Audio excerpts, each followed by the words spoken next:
Hello everyone, Nate the Great Reviews is back with another quick review.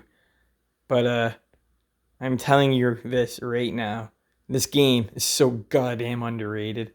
I beat this a couple of months ago and I took the review down because I wanted to do a better review because the game deserves it.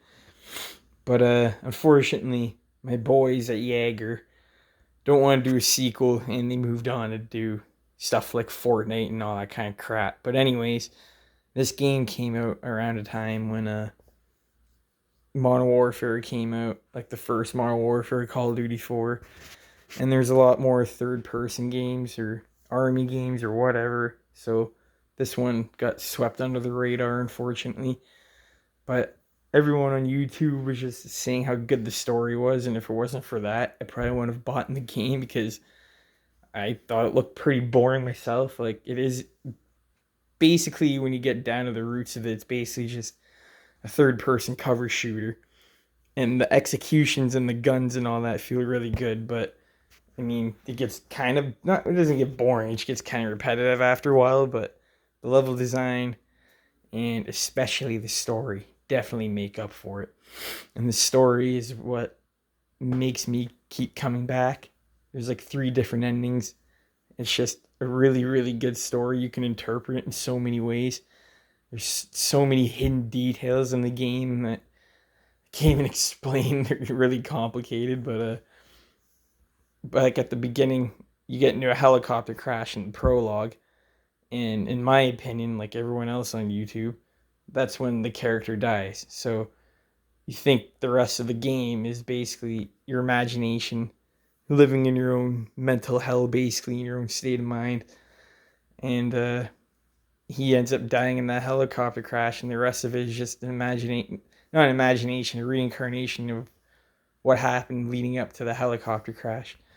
And I thought it was really cool how they did that. Each time it like flashes to white, it's like a hallucination. Every time it goes to black, it's like real time. I don't know. I thought it was really cool, especially when they make you use the white phosphorus and you have to basically destroy everyone, and you don't realize it's civilians, but you're so used to playing these sorts of games. So when they give you the controller and they tell you, blow up the building or whatever, you don't think twice. You gotta do it because that's the objective. But then they literally just make you walk through everything that you did, see everyone that you killed, all the civilians that you killed, and it really makes you just feel bad about what you done, and you wish you didn't do it or you could have done it a different way. And I don't think he knew they were civilians, but that's the thing of the game, man. There's so many different ways to interpret it. Like, are you a stone cold killer? I don't know. It's pretty hard to tell. So many hints and details along the way. But the story definitely makes this game stand out. It came out on the PS3 and the 360 in, like, I don't know, 5, 6, 7 years ago. And everyone's still talking about the story. So that's how good it is.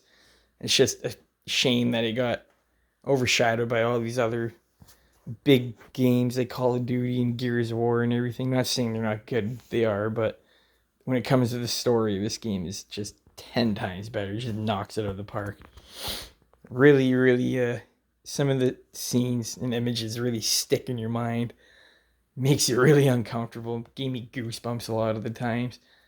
And I'm kind of happy they didn't make a second one because I really do not want them to not spoil, I don't want them to ruin the magic of the first one. There's such a good experience. It's one of those games I kind of wish I could just go back again and play for the first time, but now I know a bit more when I'm playing it, and there's a lot more little details I can look out for.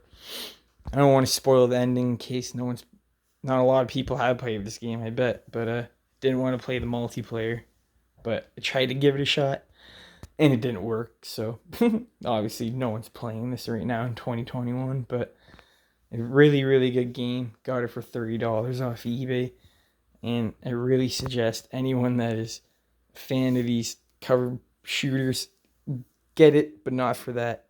Get it for the story, because it is just something I've never seen before, and I want to play it again, do a different ending, see what the outcome is, and hopefully later on do a better review.